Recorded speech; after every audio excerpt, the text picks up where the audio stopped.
India's IT major Infosys has announced a 18,000 crore rupees buyback. That's big money. But here's the real question.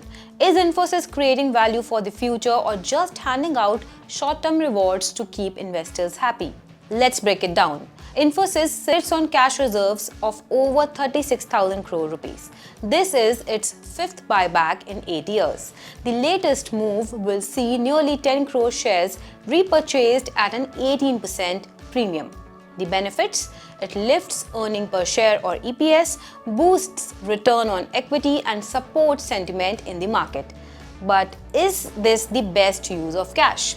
Well, experts like Devin Choksi say it's simple math. Cash yields about 6 to 7%, but reducing equity lifts EPS by 2.5%, creating nearly 15,000 crore rupees in value. Buybacks also signal that management believes the stock is undervalued. But here's the catch. In FY25, Infosys spent only 850 crore rupees on R&D, just 0.5% of revenue. Compare that with Accenture, 1.8%, and the global tech giants Microsoft, Google, Meta, they spent between 12 and 25% of their revenue on innovation. See the gap? The criticism is straightforward. While the world is racing ahead with AI, Indian IT is playing safe with buybacks. But Infosys says it isn't ignoring AI. It has trained 2.75 lakh employees in AI, deployed 300 plus AI solutions, and launched its Topaz platform.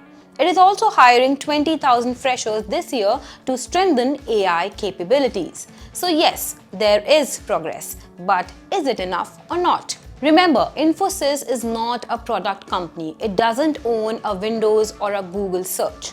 It makes money through services, outsourcing, consulting, project delivery.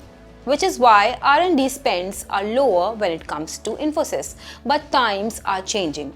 Protectionism is rising in the West. Clients are cutting back, and AI-led automation is already disrupting the kind of work Indian IT depends on. On one side, buybacks reward investors in the short term, and on the other hand, without meaningful innovation, Indian IT risks falling behind global peers who are doubling down on AI and products. Infosys itself has guided for just 1 to 3% revenue growth in FY26. That's cautious even for Infosys. Infosys says it's striking a balance, boosting shareholder value today while still investing in AI for tomorrow. But the long-term question remains. Can Indian IT majors move beyond outsourcing and consulting and truly innovate at global scale? Well, that is all for today. Keep watching The Economic Times for more.